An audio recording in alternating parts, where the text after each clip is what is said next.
Space, the final frontier. It has always been speculated that there is adventure and even life beyond our planet. With so many possibilities for advancements, it is truly fascinating whenever anything is discovered. You never know what small finding will lead to something big, and what big findings will be revolutionary. So today, here at Unexplained Mysteries, we will be taking a look at recent space discoveries.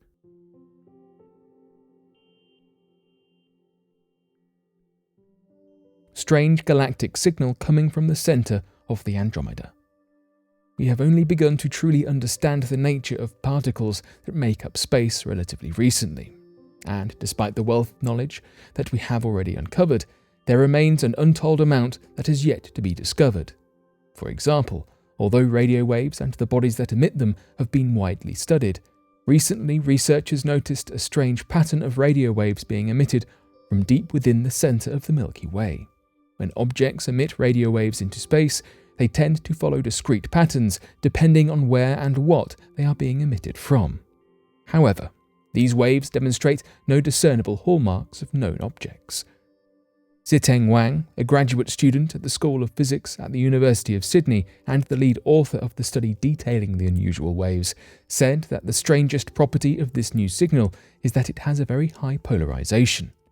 This means its light oscillates in only one direction, but that the direction rotates with time. The brightness of the object also varies dramatically by a factor of 100, and the signal switches on and off apparently at random. We have never seen anything like it. At first, we thought it could be a pulsar or a very dense type of spinning dead star, or a type of star that emits huge solar flares. But the signals from this new source do not match what we expect from these types of celestial objects. The signal was observed by Wang and an international team using CSIRO's ASCAP radio telescope to observe the sky in new ways in order to locate anomalies revealed through radio waves. When they found this mysterious unseen object producing these waves, it was immediately distinguishable not only for its unique pattern, but also because of its presentation over time. Initially invisible, the team noticed that it became very bright before fading and reappearing, which is unusual for celestial bodies. This strange behaviour occurred a total of 6 times over the course of the 9 months that the astronomers recorded it. Yet, when they attempted to observe the region using visible light, there seemed to be nothing there, no matter which source or telescope they used. As they tried in vain to visualize the mysterious object in visible light, the strange radio waves continued, in seemingly no specific order or pattern. Each time the signal appeared, it manifested differently, sometimes lasting a single day, while other times it lasted weeks. No matter how the researchers tried, they could not definitively nail down what the object could be. Currently, the reigning hypothesis is that the object might belong to a new class of cosmic objects called galactic center radio transients, about which little is known. Perhaps if more information can be gleaned about this mysterious object, researchers will be able to definitively say whether or not it belongs to this class of GCRTs, or whether it belongs in a class of its own. Analyzing radio waves is one of the best ways for researchers to understand what lies undiscovered in space.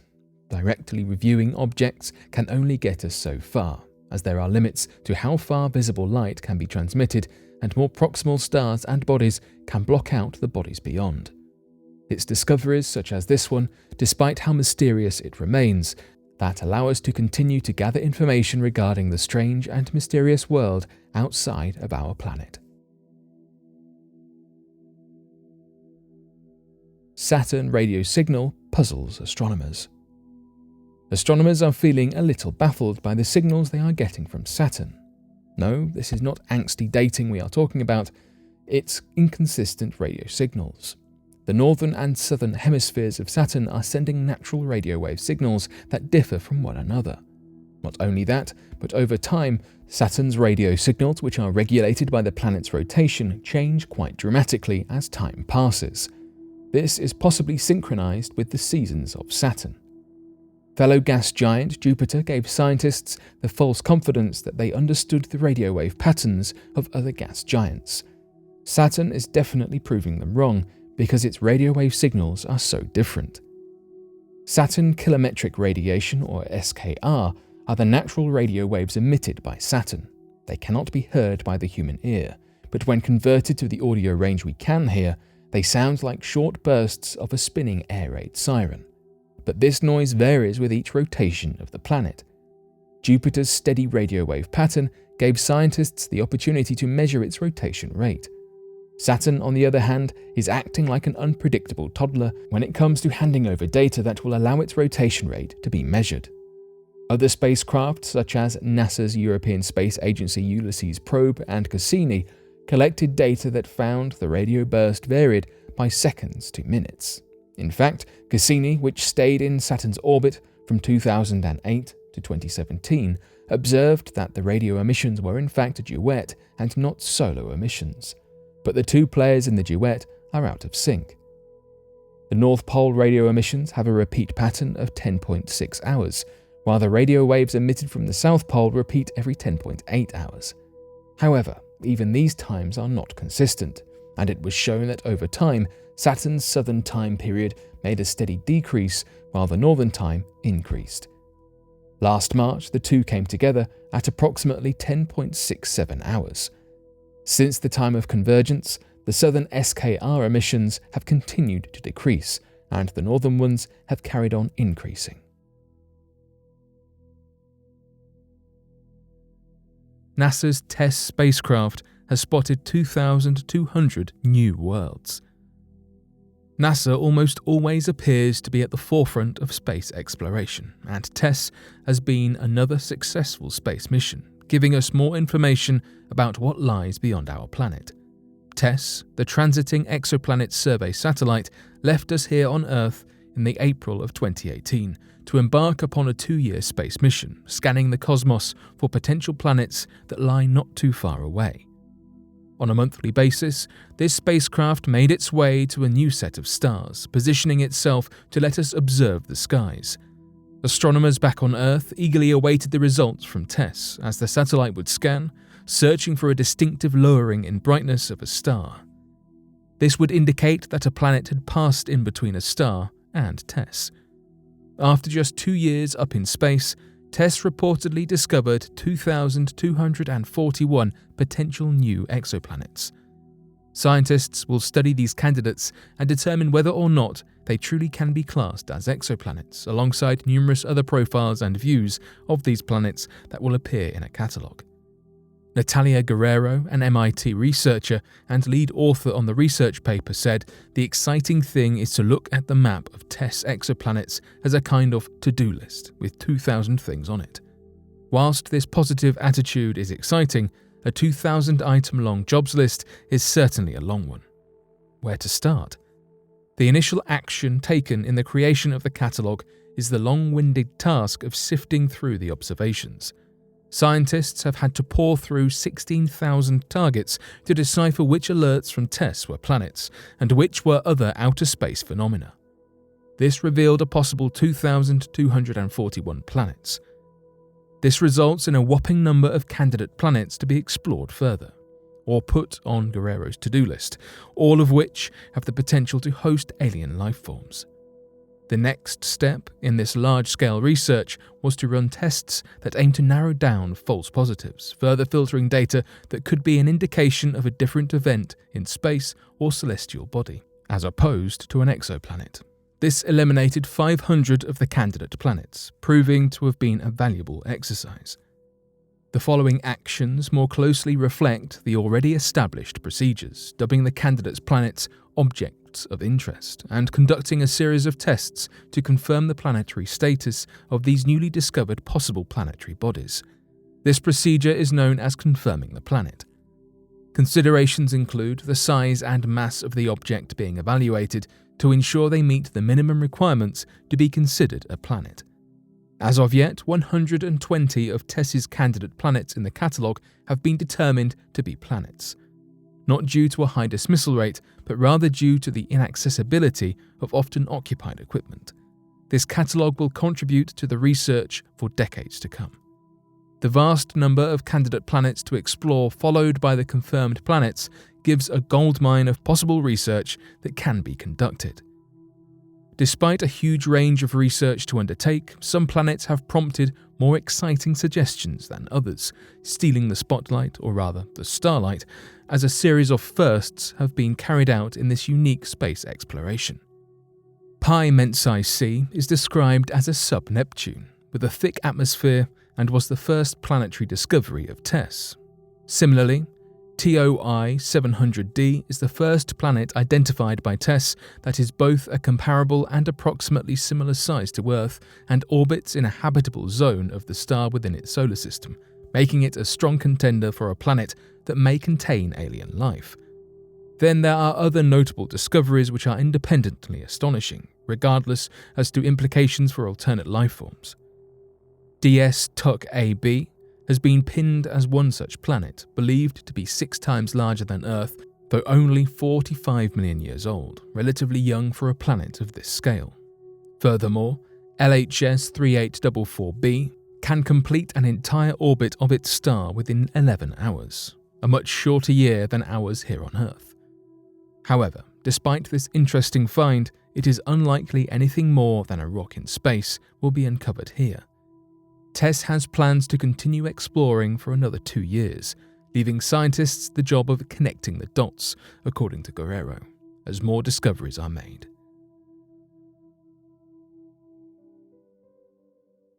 Scientists discover unusual low-frequency radio waves in space. Scientists have studied fast radio bursts, or FRBs, for years, offering many solutions as to what may be causing them, from aliens to colliding black holes. Though recently, radio waves of a much lower frequency have been found, throwing a spanner in the works. Researchers from McGill University and members of Canada's CHIME FRB collaboration have found fast burst radio waves at just 110 MHz, compared to the previous all-time low of 300 MHz.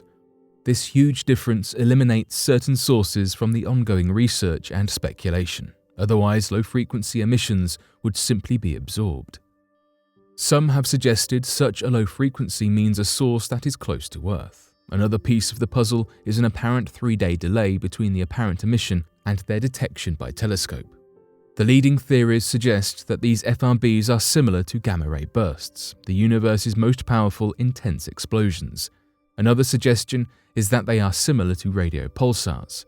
These are radio pulses that come from a spinning neutron star.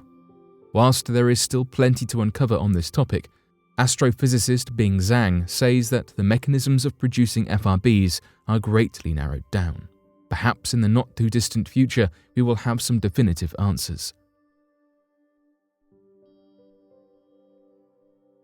Hubble spots farthest star ever seen. The universe is constantly expanding at an infinite rate, so even if we were able to fully understand every aspect of the mysterious and otherworldly cosmos in our immediate vicinity, we would be able to expand our discoveries ever outward with no end. Currently, we are only able to see as far as our best technology will allow us, and that alone has presented more than enough mysteries to busy astronomers for the next several decades.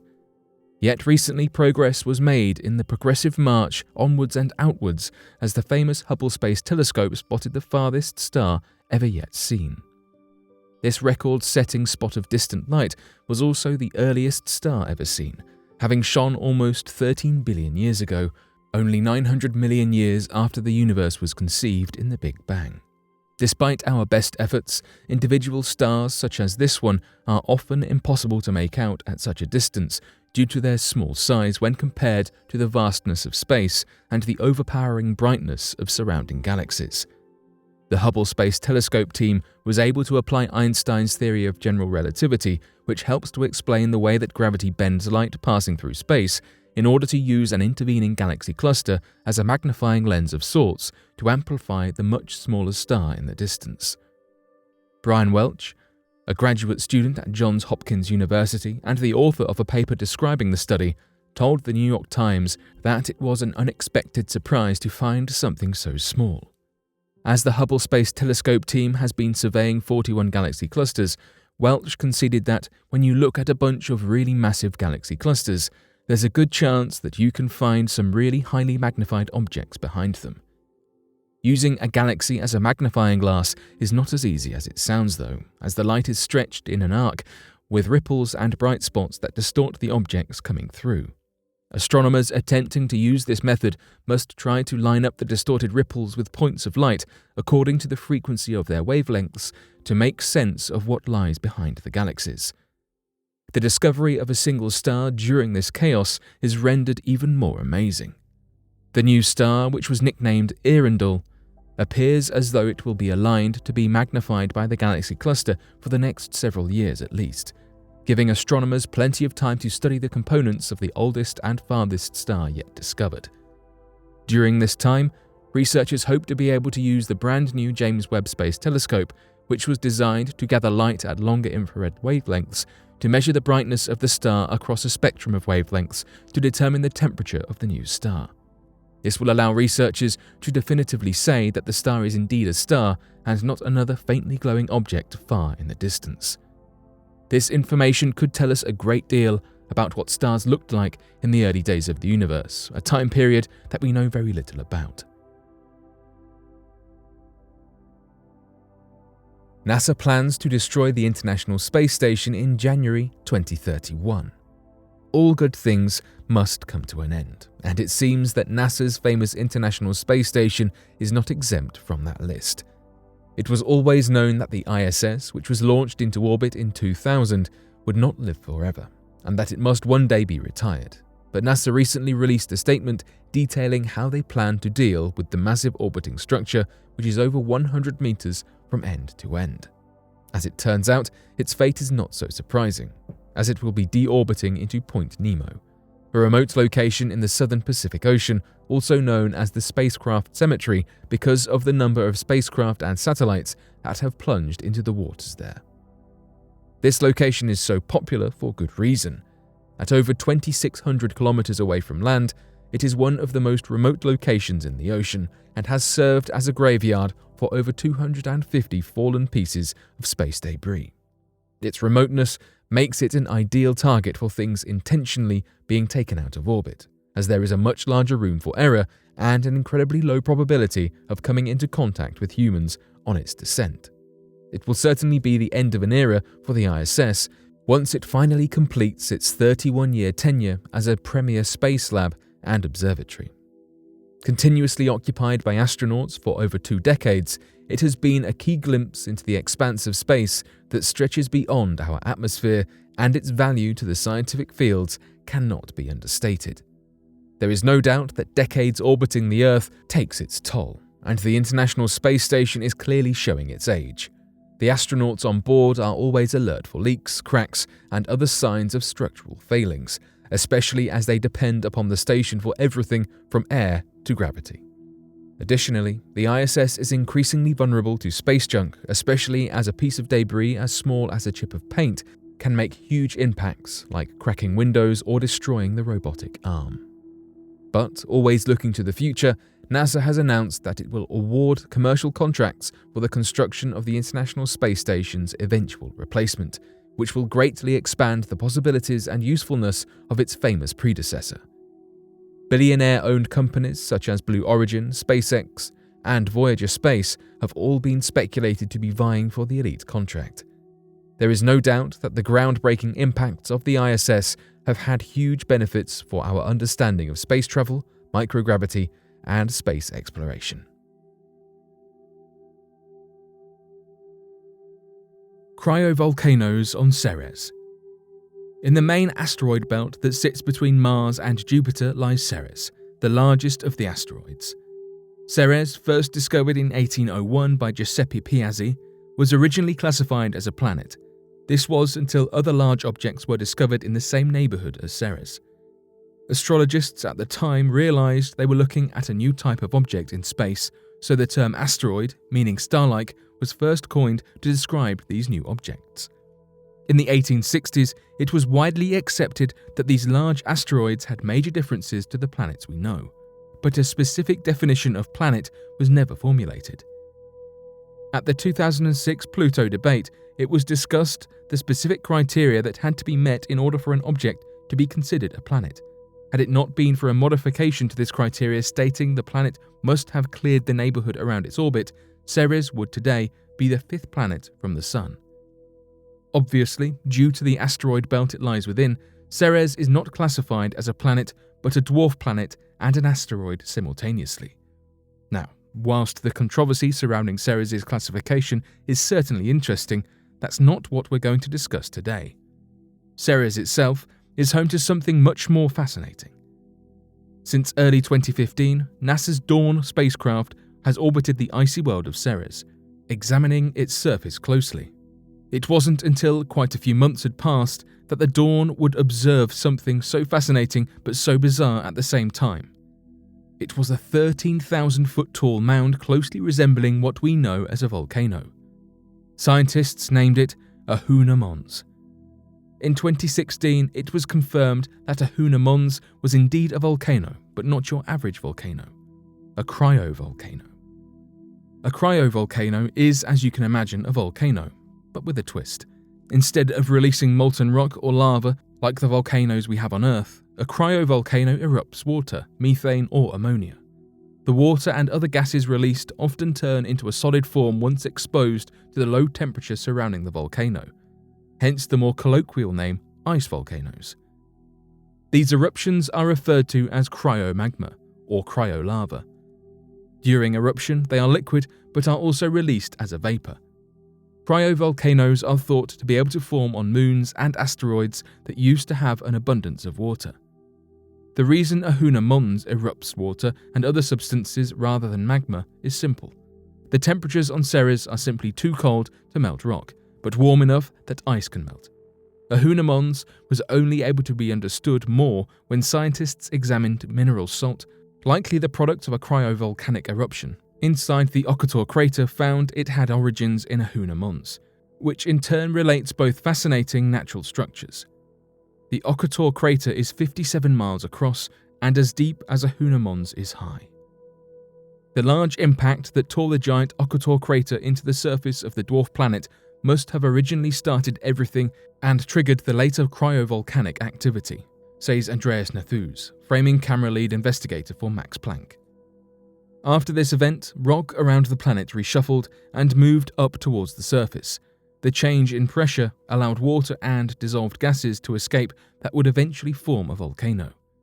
It's also suggested that many smaller explosions around the dwarf planet caused the cryovolcanism rather than one major event.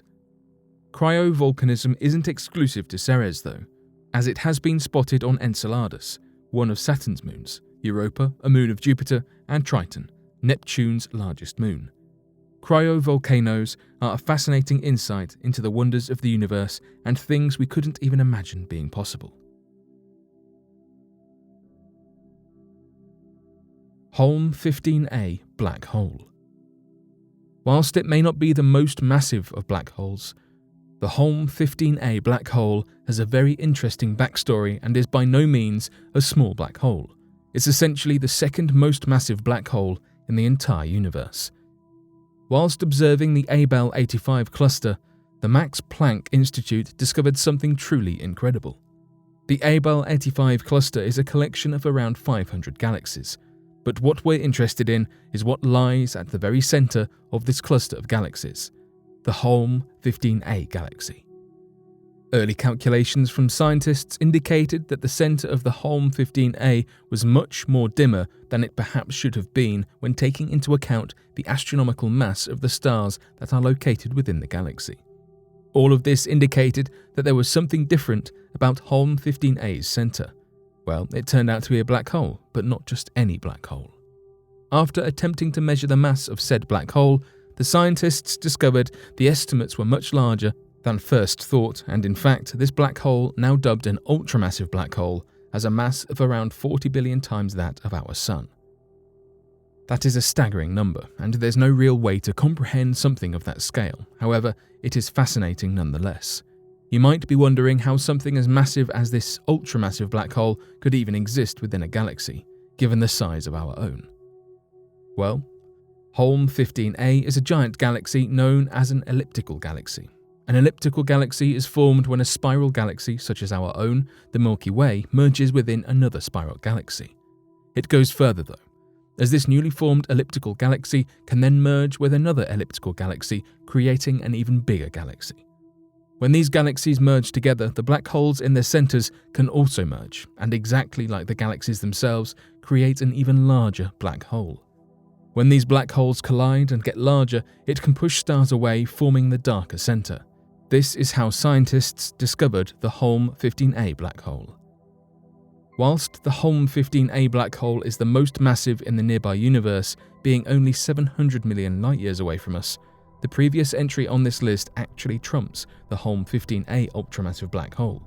The TON 618 quasar ultramassive black hole is more massive, but is located 10 billion light-years away, so cannot be considered to reside in the nearby universe. Scientists reveal that 100 stars mysteriously disappeared. It has long been understood that none of the limitless number of stars that glimmer across billions upon billions of galaxies were built to last forever. Even though they might burn brightly for what seems like an unending lifetime, eventually all stars will burn out. One thing stars are not known for doing is simply disappearing without a trace. That is, until now.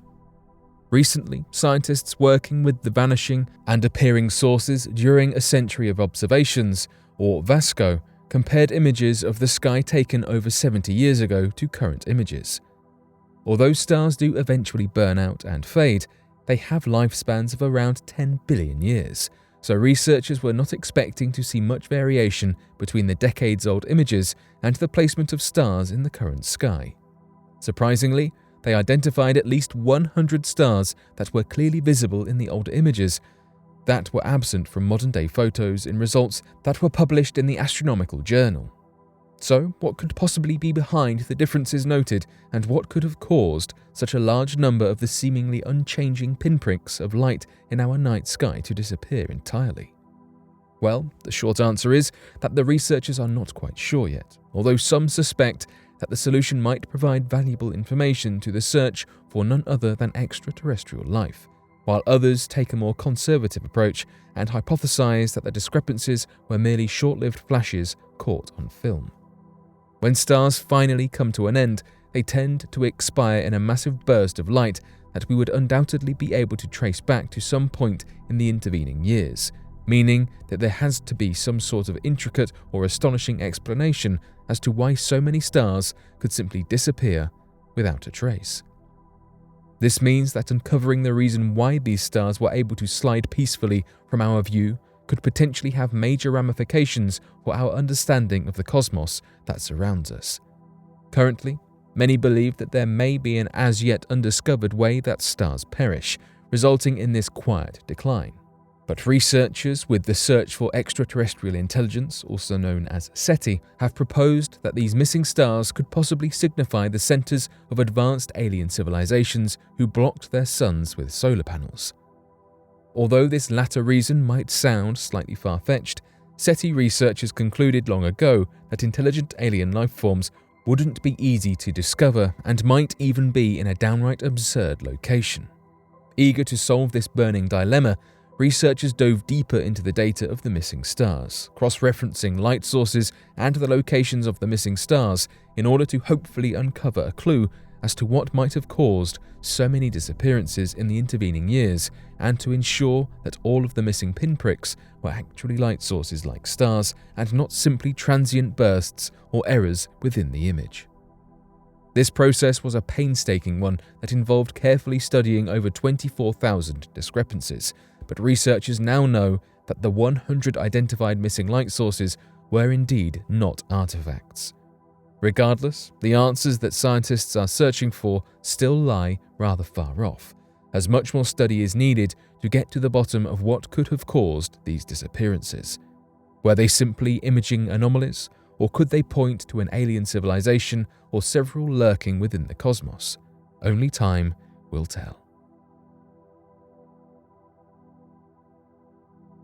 Astronomers believe they can finally explain these bizarre circular space objects. Although astronomers are constantly capturing incredible images from space, that doesn't mean that they always understand what they are seeing right away. Sometimes it takes time to uncover the mystery. For example, recently, researchers working with data taken from South Africa's Meerkat telescope believe they have finally been able to explain a mystery image captured back in 2019. 3 years ago, when astronomers discovered an image of glowing rings using CERO's ASCAP radio telescope, they were unable to determine what these rings actually were. They dubbed these rings odd radio circles, or AURCs.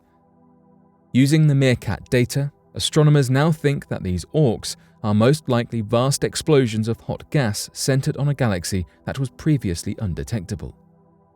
Scientists have been able to detect a blob of radio emission in the center of these rings that coincides with a distant galaxy. It is thought that these AURCs were generated by this galaxy. Scientists now believe that these rings are about 1 million light-years across. In other words, they are gigantic. They would have to be, as spotting them from such a distance is no easy feat, even using incredibly advanced telescopes. Meerkat has also been able to get an understanding of the magnetic field in the ring through mapping the polarization of the radio waves. The polarization image taken has been able to show a magnetic field that runs along the sphere's edge. This finding points to the possibility that an explosion in the central galaxy caused the collision of a hot blast with a gas outside of the galaxy. The shockwave that resulted from the explosion made the electrons in the gas energize and generate radio waves by spiraling around the magnetic field. Despite hitting a breakthrough in the understanding of AURCs, there is still a missing puzzle piece. Scientists are not sure what caused the explosion. However, they do have 2 main theories they are exploring. The first is that the merging of 2 supermassive black holes caused the explosion by releasing a massive amount of energy, creating the AURC. The second possibility is that a starburst event occurred in the central galaxy that gave birth to 1 million stars. This starburst event would result in a spherical shockwave caused by hot gas blasting out from the galaxy. Despite the breakthroughs that have already been made, scientists are not stopping the search to find out more. To do this, they will need an observatory that is even more sensitive than both the Meerkat and ASCAP telescopes. This hope is already being actualized by the Square Kilometre Array, or SCAR, an international radio telescope project that will be built in South Africa and Australia. With the SCAR project underway, we are getting closer to discovering more about these AURCs and what they can tell us about the life cycle of a galaxy. Our universe is a vast and intriguing place. Even though we gain explanations for new mysteries every single day, there is always something new waiting for us to uncover.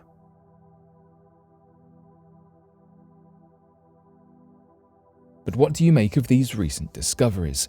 Be sure to let us know your thoughts in the comment section below and help us grow this community while working to solve these unexplained mysteries.